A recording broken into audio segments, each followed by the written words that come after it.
va refaire un petit détour par la case Europe, puisque derrière les débats sur la régulation, le continent avance aussi sur un autre front, c'est celui de la recherche scientifique. Karim Berkouk donc, pilote la stratégie IA de l'Union européenne dans ce domaine, avec une conviction, l'IA peut devenir un levier de souveraineté, mais aussi une grande réponse aux grands défis de notre époque, et on sait qu'ils sont nombreux.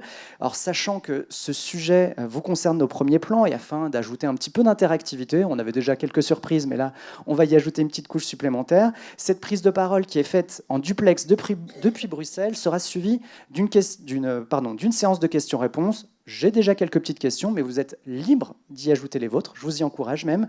On va laisser Monsieur Berkouk le temps de nous rejoindre. Je crois que la régie est sur le coup. Sinon, on peut prendre 30 secondes. Effectivement, c'est une très bonne idée, Ishraf. Est-ce que...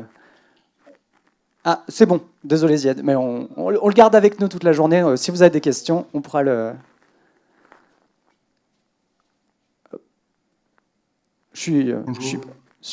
Bonjour, Monsieur Berkouk. Vous allez bien? Vous bien? Très bien, et vous? Très bien, merci. Donc, comme je ne sais pas si vous avez pu écouter les quelques mots que je disais pour présenter le sujet de votre prise de parole, on vous laisse, je crois, une quinzaine de minutes pour présenter justement votre approche et celle de la Commission européenne sur le sujet de l'IA appliquée à la recherche scientifique. Et ensuite, on prendra le temps qu'il faut pour vous poser quelques questions et explorer ce que vous avez pu nous proposer. Super, Merci beaucoup. Donc, bonjour tout le monde. Je suis Karim Berkouk, je travaille à la Commission depuis une vingtaine d'années maintenant. J'étais chercheur en mathématiques appliquées avant. Et depuis 2004, j'ai rejoint la Commission où j'ai d'abord travaillé pour les Marie Curie. Après, j'ai travaillé une dizaine d'années dans la santé, recherche santé. Et depuis 2-3 ans maintenant, je travaille sur l'IA et la politique européenne de l'IA. Donc, je vais vous faire un petit topo sur où on en est avec le développement de la stratégie, quels sont tous les éléments de la stratégie, parce qu'il y a plusieurs volets. Et je vais tout de suite commencer par une sorte de petite vision. Attendez, je vais juste me décaler, voilà. D'accord. Donc là, il y a un petit graphe qui montre l'évolution des publications depuis 2003. Donc en bas, on a toutes les publications dans le monde et en haut, on a les publications dans l'IA. Et on voit que depuis 2012, la croissance des publications dans l'IA a vraiment explosé, avec une moyenne à peu près un accroissement moyen de 15% par an. On voit un petit trou au niveau de 2010, 2011, 2012. Je pense que ça, c'est l'effet de la crise de 2008, où plein de pays ont supprimé un petit peu les fonds pour la recherche et les publications s'en sont pas mal ressenties. Où est-ce qu'on en est par rapport aux principaux concurrents, la Chine et les États-Unis? Donc là, nous avons un graphe aussi pareil avec les publications dans l'IA depuis 2000. Et on voit très bien que jusque dans les années 2017, l'Europe n'était pas à la traîne du tout, elle était même devant les deux autres pays. Mais c'est depuis 2017 que tout a basculé et surtout que les Chinois ont augmenté non seulement le nombre de publications, mais aussi le nombre de publications les plus citées, quoi. Dans les deux cas, ils ont fait un boom depuis les années 2017, quoi. Mais on voit aussi qu'en termes de publication, au moins, l'Europe est à peu près au même niveau que les États-Unis. Si c'est un petit peu la même chose, mais c'est par domaine. Et on voit que là, la Chine domine notamment dans l'engineering, la physique et les mathématiques, alors que les US dominent plutôt dans les domaines médicaux. Et l'Europe, elle, est leader en économie et en social science. Donc, depuis la nouvelle commission, donc, D'accord. Excusez-moi, en Monsieur Bercook, novembre, pardon. oui, Est-ce que vous pouvez passer peut-être votre présentation en plein format, afin que tout le monde dans la salle puisse bien voir? Parfait, merci c'est beaucoup. mieux. Merci à vous, Rob. Donc, depuis cette année, on a un nouveau mandat, on a une nouvelle commission avec Madame le président von der Leyen qui a été réélu. Et elle a été très claire dans son discours initial, mais aussi dans la lettre de mandat que les présidents de la commission font à chaque commissaire, que l'AI serait vraiment une priorité de toute la commission et pas seulement de la DG Connect et RTD. Et elle a aussi demandé à notre commissaire Zaraeva de créer un institut européen de la recherche dans l'IA. Et le seul mandat qu'on avait, c'était pooling resources, c'est-à-dire comment mettre ensemble toutes les forces que nous avons dans un seul endroit. L'approche européenne, si vous voulez, c'est on a quand même beaucoup de forces, de points forts en Europe. On a des datasets qui sont uniques, notamment en santé, en environnement dans le monde. On a une base de chercheurs très large. On a plus de 2 millions de chercheurs en Europe. Traditionnellement, on est très bon et on a développé aussi quelque chose d'unique, peut-être dans le monde, c'est la collaboration.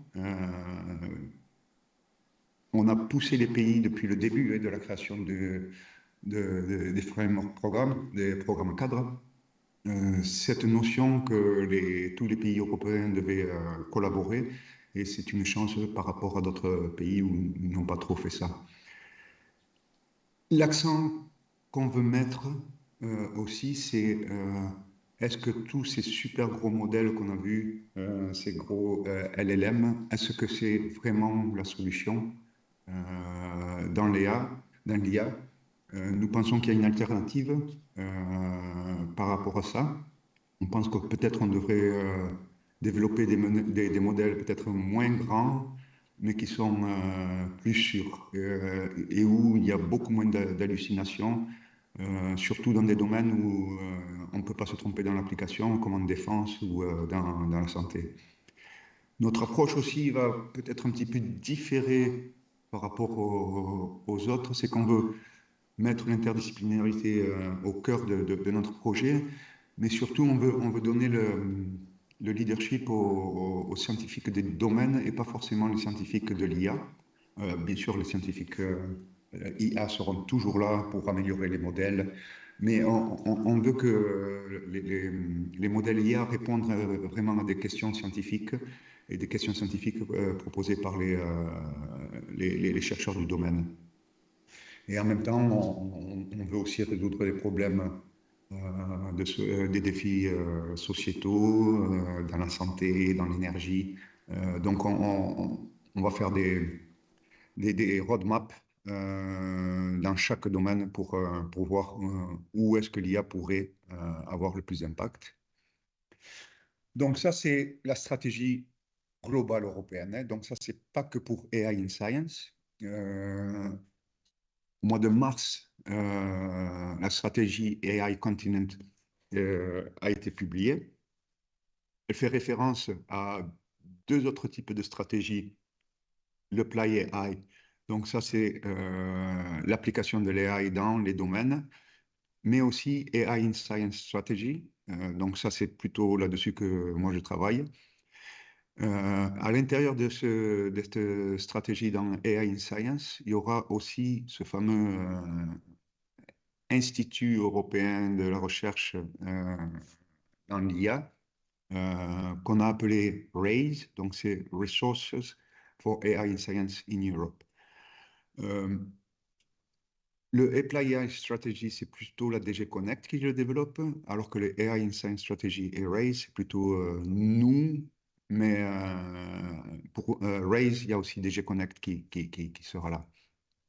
En parallèle, il va y avoir plein de stratégies et d'actes qui vont être développés dans les prochains mois jusqu'à l'année 2026. Il y aura une initiative sur les données, le Data Union Strategy. Il y aura aussi sur le cloud et le développement de l'IA.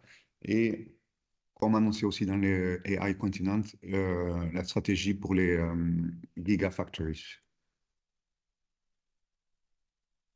Ce que va adresser le continent, hein, c'est un petit peu tout ce que l'on a quand on travaille sur l'IA. Donc, c'est accès aux ordinateurs performants, high performance computer, comment soutenir et donner accès à certaines données et comment faire que ces données soient prêtes pour être utilisées avec l'IA. Il y aura tout un volet par rapport aux skills et aux talents, et une autre partie qui sera développée pour améliorer les algorithmes et faire qu'ils soient appliqués. Bien sûr, en même temps, il y a la partie régulatoire, hein, et on espère que on va utiliser ces 2, 3 prochaines années aussi pour simplifier un petit peu la régulation. Donc, ça, c'est pour les prochaines étapes pour le Apply AI Strategy. On a des parties qui sont plutôt transversales, comme les AI Gigafactories. Donc, ça, c'est l'accès aux supercomputers. Euh, Après, on a une partie AI Factories. Donc, ça, ce sont plutôt des hubs qui ont été créés un petit peu partout à l'Europe. Et là, c'est plutôt l'écosystème de l'IA, comment aider les startups et les chercheurs à utiliser l'IA. Donc là, on pourra demander des conseils, quels sont les meilleurs modèles à utiliser, etc., etc. Euh, et ensuite, on aura plusieurs secteurs verticaux, les mêmes secteurs qui ont été identifiés dans le rapport de Draghi. Un autre secteur, ce sera les publics secteurs, notamment dans la santé. Et le AI in Science sera considéré comme une verticale de cette stratégie. En termes d'infrastructures, ici voici quelques-uns des infrastructures européennes. Et, et on peut voir que dans le top 20, on a 4 supercomputers européens, aucun dans les top 5 malheureusement, mais ça, on est en train de changer ça. Là, c'est juste un petit peu la même chose, mais pour montrer au niveau européen, au niveau de la carte européenne, où est-ce qu'ils sont passés. Donc, je crois que on va rajouter 20 milliards d'euros dans les prochaines années pour vraiment upgrader je crois, 6 ou 7 supercomputers dans l'Europe pour essayer de rattraper un petit peu le retard que nous avons dans ce domaine. Donc là, j'ai mis cette slide pour vous mettre les 10 secteurs qui seront adressés dans cette stratégie. Donc il y a la robotique, la santé, les sciences, comme j'ai dit, l'agriculture, l'aérospace, l'énergie et la mobilité. En termes de financement, euh, en général, hein, pour le AI, il y a toute la partie du programme d'Horizon Europe, qui est un programme de 96 milliards sur 7 ans. Il y a toute une partie qui est bottom-up, où chaque année, il y a des possibilités. Quand on dit bottom-up, ça veut dire que la Commission ne décide pas dans quel domaine il faut les faire. Il faut faire son projet de recherche. C'est les applicants qui décident tout seuls. Donc, ça peut aller de la sociologie au management, à la santé, à l'énergie. Donc là, le budget est alloué en fonction du nombre de propositions dans le domaine. Et là, donc, vous avez le European Research Council, vous avez les Marie Curie, et aussi dans l'EIC pour plutôt les SMEs et les scale-up. Aussi un autre programme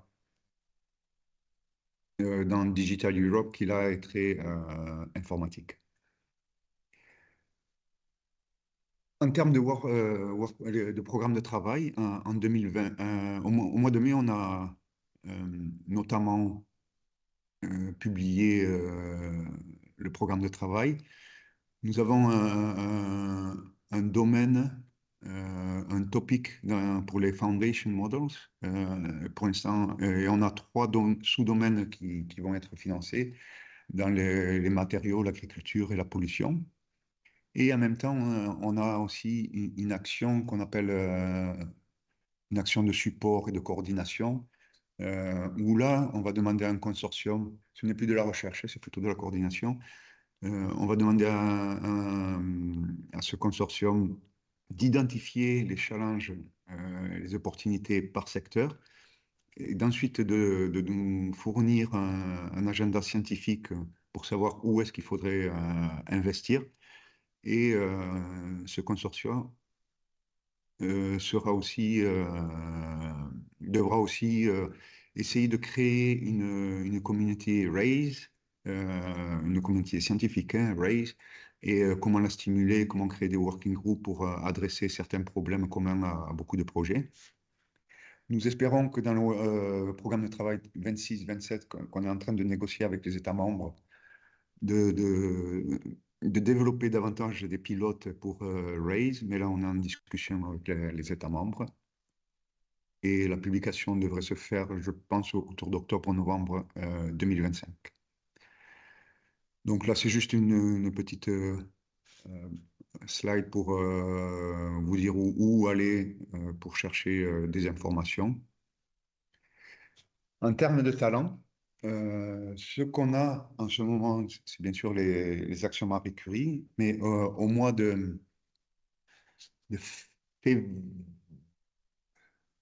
au mois de mars, je pense que notre commissaire et la présidente de la commission a dévoilé le programme Choose Europe.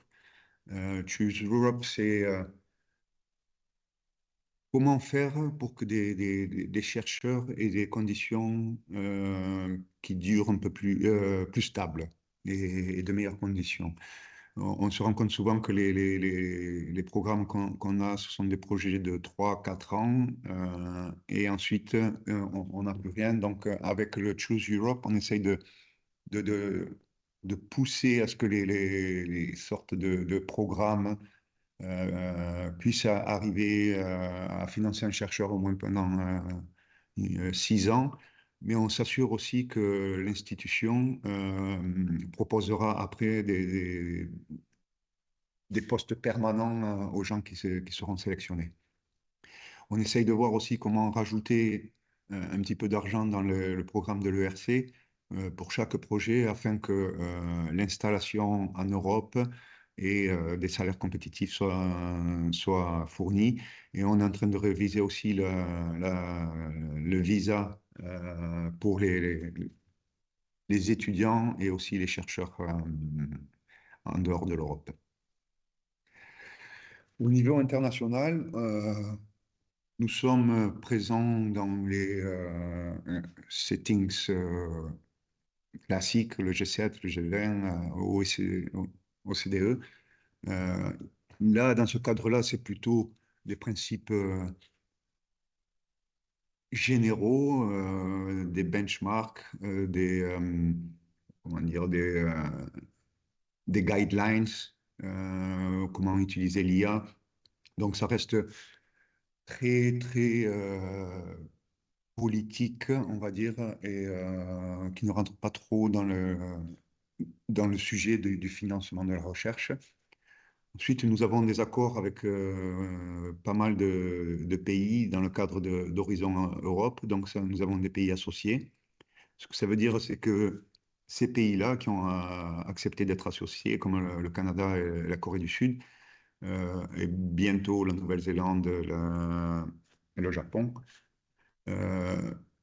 ces pays-là mettent de l'argent dans un pot commun, celui du budget d'Horizon Europe, et comme ça, tous les chercheurs de ces pays-là peuvent directement appliquer à Horizon Europe, bien sûr avec des partenaires européens, et auront directement de l'argent du pot commun de l'Europe qui sera bien sûr payé par leur propre budget. À côté de ça, nous avons des accords individuels ou avec un ensemble de pays.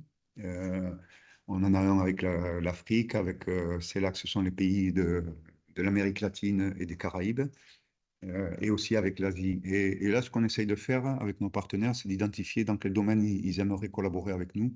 Et en fonction des priorités discutées, des actions comme des topics peuvent être développés dans les programmes de travail. Vous avez vu, je pense que c'était la semaine dernière, euh, que nous avons publié la stratégie pour les startups et les scale-up. Et ça s'appelle Choose Europe for your startup and scale-up. Sans aller dans le détail, il y a quand même, je pense, un ou deux éléments clés qui sont proposés dans cette stratégie. C'est notamment le développement d'un 28e régime au-delà des 27 pays membres. C'est comment avoir une sorte de régime pour que les lois soient les mêmes un petit peu, soient communes à tous les pays européens. Ça va être développé dans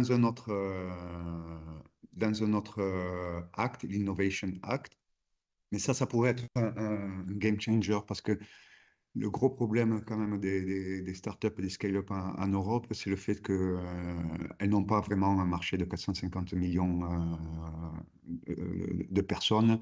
Ça se limite souvent au pays où elles sont et après elles doivent à chaque fois adapter leurs solutions à chaque pays et ça rend la possibilité de scaler beaucoup plus difficile, quoi. Donc, on a beaucoup d'espoir dans ce 28e régime. Et il va y avoir aussi un fonds créé juste pour le scale. Une fois que les solutions ont déjà été validées, qu'il y a un petit peu de traction au niveau de marché, comment faire qu'on peut arriver à une échelle beaucoup plus grosse. Donc, Raise, avant d'arriver à Raise, dans les 2-3 dernières années, ce que nous avons fait, c'est qu'on avait développé un policy brief sur le AI in Science en 2023. Donc, il y avait ce Scientific Advisory Mechanism qui nous a conseillé sur comment développer la stratégie. Et on a aussi développé des guidelines for generative AI pour les chercheurs. Et nous travaillons en parallèle avec les États membres. Donc, je vais passer juste un peu de temps sur ça et puis après, je vais essayer de conclure rapidement. Donc, Raise, nous voulons vraiment que ce soit une collaboration entre l'Europe, les États membres et le privé.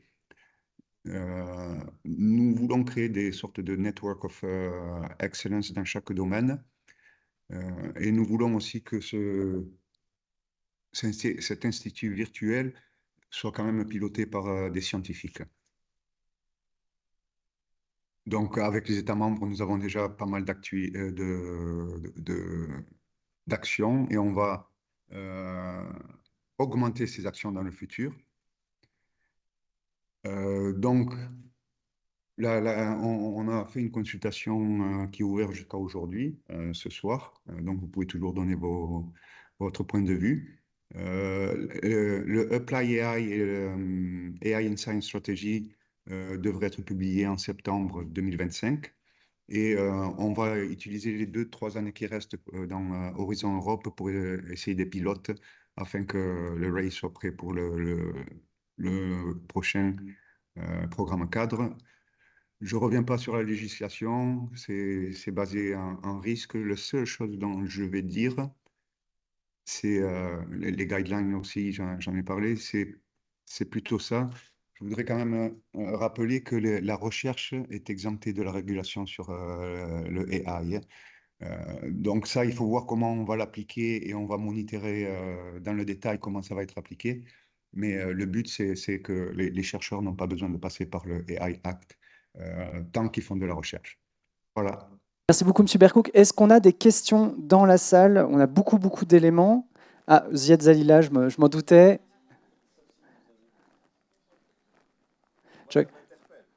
Attendez. Je vous prête le mien. Voilà. Merci. Merci de votre présentation, Monsieur Bakouk, mais ça m'interpelle énormément ce que vous dites et donc la stratégie de l'Europe. Miser, pour vous, l'IA, c'est que l'IA générative. Or, je venais de... Non, non, non, non. Parce que là, vous avez parlé beaucoup d'IA générative en sciences. Voilà, et par définition, une IA générative, comment peut-elle produire de la connaissance robuste? C'est pas possible. Vous ne pouvez pas, quand on sait que l'IA générative est capable de créer des données scientifiques de rien, et donc pour valider un point de vue qui est le mien, et donc qui n'est pas la réalité, là, ça devient un danger extrême. Encore une fois, un réseau de neurones ne forme pas une connaissance parce qu'on ne sait pas comment ça marche. Et ça, c'est mon point de vue et je peux vous le démontrer très, très simplement. Donc c'est pour ça que, tel que je l'ai compris, puisque vous avez parlé que d'IA générative en sciences, là, je me dis, il y a un problème. Non, non, je me suis mal exprimé alors. L'IA générative, c'est une partie, mais dans l'IA en science, ça va être tout type d'IA. Voilà, là ça me rassure, là ça me rassure, là ça me rassure, exactement. Je suis complètement d'accord. Voilà, là ça me rassure parce que l'IA générative, dans les slides, c'était marqué IA générative en matériaux, en ceci, en cela. Non, non, parce que l'IA générative ne crée pas de la connaissance, ne fait que synthétiser de la connaissance qui a été volée par ailleurs. Si cette connaissance qui a été volée est fausse, vous avez une méta-analyse qui est fausse. Voilà. On est complètement d'accord là-dessus. Merci Ziad, merci Monsieur Berkouk. On vous enverra le lien de la masterclass de Ziad Zalila de l'an dernier pour échanger un petit peu plus. Est-ce qu'on a d'autres questions? Moi j'en ai peut-être une sur le budget alloué aux supercalculateurs. Je crois que c'était 20 milliards pour les upgrader au niveau européen. On sait que le projet Stargate aux États-Unis, il est plutôt de l'ordre de 500 milliards avec des acteurs privés qui sont en mesure, comme Nvidia, Google, de déployer leurs propres supercalculateurs avec des capacités extrêmement élevées. Ma question, elle est très simple. C'est est-ce que 20 milliards, ça suffit pour être à la hauteur? Non, les 20 milliards, c'est juste pour les gigafactories. Von der Leyen a annoncé au mois de février 200 milliards. 200 milliards pour l'IA, dont 150 du domaine privé. Dans le domaine privé, il y a eu une lettre de 60 champions européens, dont Airbus, Siemens, qui veulent aussi investir dans l'IA. Donc là, les prochaines 1-2 années, ça va être comment le secteur privé peut arriver à mettre ces 150 milliards dans l'IA, quoi. Donc, on parle déjà de 200 milliards au niveau européen, globalement, et on parle aussi, je crois que Macron a parlé de 109 milliards au niveau français. Donc, avec tous les pays européens, on va être peut-être un petit peu moins bien placé que les 500 milliards de Stargate, donc on ne sera pas très loin. Mais l'idée, encore une fois, c'est peut-être de ne pas complètement suivre les États-Unis et bombarder avec de l'argent bazooka dans tous les sens, mais plutôt d'avoir des modèles peut-être un petit peu plus intelligents. Comme DeepSeek nous l'a montré, on n'a peut-être pas besoin d'autant d'argent, même s'il en faut, hein, mais on n'a peut-être pas besoin d'autant d'argent pour développer l'IA. Mais comme je vous ai dit, on est déjà, au moins au niveau des annonces, à 300 milliards entre l'Europe et la France. Très clair. Merci, M. Berkouk. On a quelques questions dans la salle. Oui, merci, M. Berkouk, pour cette présentation. On voit aux États-Unis que l'innovation est aussi drivée par les usages, et notamment le privé, qui permet le marché américain étant ce qu'il est très important, et le privé qui permet justement de développer ces usages au niveau de l'IA.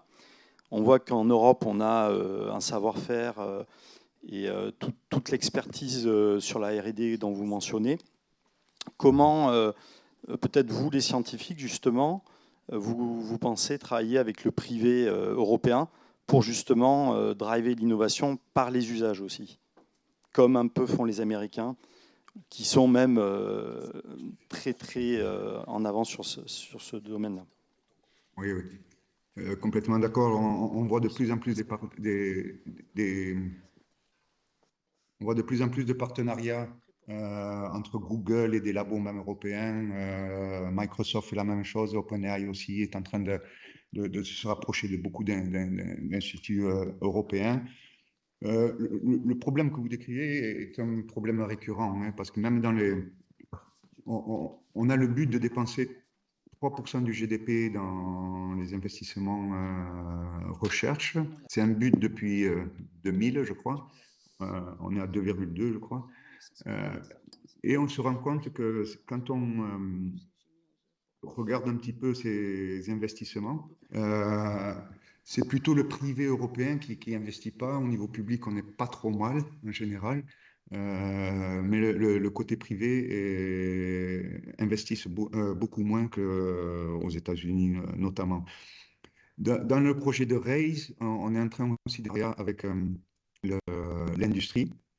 On va proposer sans doute des pledges, je ne sais pas comment on dit, à certaines entreprises qui veulent collaborer avec nous et notamment financer de la recherche avec nous dans sans doute quelque chose comme un joint undertaking ou un autre type de partenariat qu'on aimerait vraiment développer, pas qu'avec le privé d'ailleurs, on aimerait avoir un partenariat en même temps avec les États membres et le privé pour aligner aussi les politiques nationales et mettre ensemble les acteurs européens du privé. Donc, l'idée, c'est à travers RAISE, c'est de vraiment chercher un gros partenariat avec, et pourquoi pas les 60 champions européens qui ont décidé d'investir 150 milliards. Oui, bonjour. Bonjour à tous. Bonjour. Merci, Monsieur Bercoq, pour cette présentation. Alors, Sonia Bougatfa, enseignant et aussi chercheur en marketing. Donc, l'un de mes axes de recherche, c'est l'IA. J'ai bien évidemment été concentrée et j'ai bien compris tous les enjeux que vous avez mis en évidence. Mais par contre, je n'ai pas entendu l'aspect académique, c'est-à-dire en termes d'université, etc. Effectivement, vous avez présenté la chose au niveau public, mais aussi privé. Et là, vous venez de mettre l'accent sur l'importance de cette adoption au niveau public. Mais le secteur académique dans tout ça, il est où? Le secteur universitaire, sachant que, qu'on le veuille ou pas, la vraie recherche, elle part par là, à partir de ce secteur académique. Est-ce que vous pouvez nous dire un tout petit peu qu'en est-il de ce projet au niveau académique? Merci. D'accord. La plupart des fonds sont ciblés sur le secteur académique. Les partenariats, c'est quelque chose qu'on fait en plus. Ce qu'on fait avec l'académique, on espère, ce que RAISE fera dans le futur, c'est qu'il y a vraiment des aspects où ça soit bottom-up, où ce n'est pas la commission qui décide dans quel domaine il faut investir dans l'IA. Donc là, comme ça, les chercheurs auront des possibilités chaque année de pouvoir faire des projets dans l'IA, donc les instituts publics. Et on aura une autre partie peut-être plus directionnelle, mais qui sera développée par des scientifiques et des gens du privé, une sorte de board qui nous conseillera dans les domaines qu'on fera. Je tenais à dire que pour l'académique aussi, l'idée c'est que si un institut a été sélectionné dans le cadre d'un projet Horizon Europe ou après dans FP10, il est directement accès au High Performance Computing. Il n'aura plus besoin de passer des évaluations de ces Euro HPC. Directement, avec le projet qu'il a eu, il aura accès à ces ordinateurs et on essaye de faciliter. On a bien conscience que pour le moment, c'est pas si facile que ça d'accéder à ces super ordinateurs européens.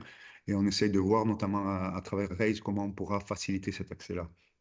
Donc, pour les labos, il y aura, je pense, beaucoup plus d'argent pour faire de la recherche sur l'IA ou les applications de l'IA. Comme je dis tout à l'heure, on aimerait plutôt que ce soit les gens des domaines qui drive le process.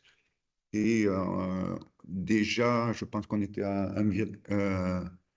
1,6 milliard, il me semble, en 2025 de topics, rien que pour l'IA, et principalement, pratiquement les 80% de cet argent-là va à l'académique. Alors, bonjour à tous. En fait, je suis Yasmina Delgebar, responsable du centre de recherche. Moi, je fais partie des 35% des cadres qui utilisent ChatGPT. Et donc, j'avais une question pour vous et aussi pour Monsieur Ziad. Donc, j'ai bien pris connaissance en fait de l'impact environnemental et des pourcentages de Ishraf Zaoui à l'introduction. Et je voulais savoir s'il y avait une réglementation, s'il y avait des solutions, vous, donc en tant que chercheur, s'il y avait des solutions justement pour pallier à l'impact environnemental, mais aussi pour les hallucinations, parce qu'en fait, il y a énormément de personnes qui utilisent le ChatGPT, dont moi, donc l'IA générative, et je pense que dans les années à venir, ça va être de plus en plus utilisé. Déjà, en un an, je vois qu'il y a de plus en plus d'utilisateurs. Voilà. Monsieur Bercouk, on vous laisse peut-être répondre en premier, puis on aura un éclairage de Ziad à côté. Oui, non. Cela fait partie des domaines à développer, hein. Une partie sera développée aussi pour voir comment on peut réduire l'impact et utiliser moins de ressources pour le développer. Je vois que enfin, dans les 109 milliards annoncés par Macron, beaucoup de gens viennent en Europe justement parce qu'il y a du nucléaire en Europe, en France notamment. Donc ça fait partie des solutions aussi au niveau énergétique. Mais je pense aussi que on peut vraiment réduire. Ce que je veux dire, c'est que les systèmes que l'on a maintenant, c'est des systèmes qui veulent répondre à toutes les questions, mais qui ne vont pas vraiment dans le détail, comme Ziad l'a dit tout à l'heure, hein. Nous, on préférerait se concentrer peut-être sur des sous-domaines, mais qu'on arrive à mieux maîtriser. Par exemple, avoir pas des chat GPT, mais plutôt des modèles AI pour des mathématiques, des modèles AI pour la chimie, des modèles AI pour la biologie, mais vraiment les tester à fond avant de pouvoir les mettre sur le marché et puis après essayer de les interconnecter. Donc, on espère que ça demandera beaucoup moins de ressources que les LLM. Donc, des modèles spécialisés. Ziad Zalila, vous voulez réagir ? Donc j'interviens. Moi, mon approche, en fait, le problème du coût énergétique est lié à deux choses. La première, c'est la technologie mathématique sous-jacente. C'est des réseaux de neurones.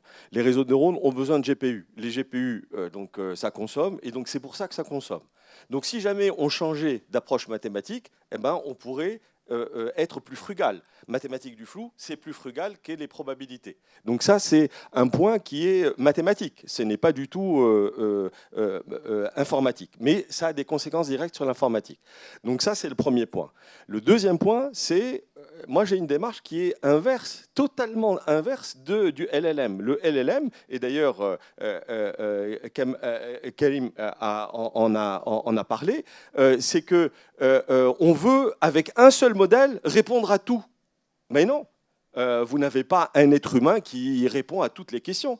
On veut de l'intelligence artificielle, vous avez des experts. Et donc moi, je suis pour une IA qui raisonne de façon générale, mais qui, appliquée à ce domaine-là, me génère un modèle qui est spécialisé pour ce domaine-là. Vous voyez ? Et là, c'est très, très frugal. C'est excessivement frugal. Et c'est tellement frugal que je n'ai plus besoin de GPU, j'ai besoin que de CPU, et que quand vous avez un modèle à 50 règles, 50 équations, vous pouvez embarquer ça sur n'importe quoi, même sur votre smartphone, et vous avez le système qui répond exactement, de façon robuste et intelligible, je réinsiste là-dessus, aux problèmes posés.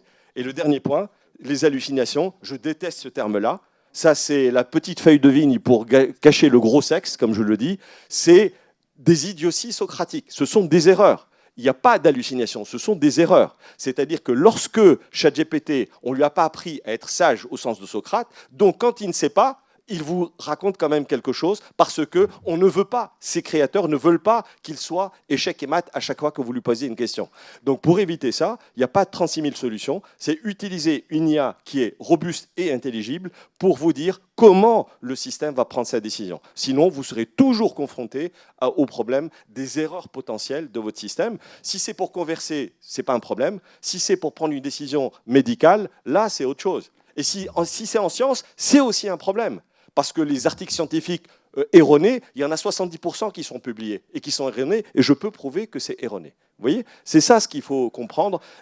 La science, comme disait Marie Curie, il ne faut pas avoir peur de comprendre, et plus on comprend, moins on a peur. Voilà la citation de Marie Curie, 2 prix Nobel. Et en science, il faut toujours comprendre. Donc, et en réseau de neurones, on ne comprend pas. Monsieur Bercouk, vous voulez peut-être réagir? Non, je suis complètement d'accord avec cette approche-là. Je pense qu'il faudra, au niveau des hallucinations, comme vous l'avez dit, il y a des domaines où on ne peut pas se permettre qu'il y ait des hallucinations ou erreurs. Donc, il va falloir passer par des modèles qui soient beaucoup plus explicables que ce qu'on a pour le moment, quoi. Afin de comprendre, même si on ne comprend pas tout, mais qu'on comprenne beaucoup mieux pourquoi il a choisi cette réponse et pas une autre.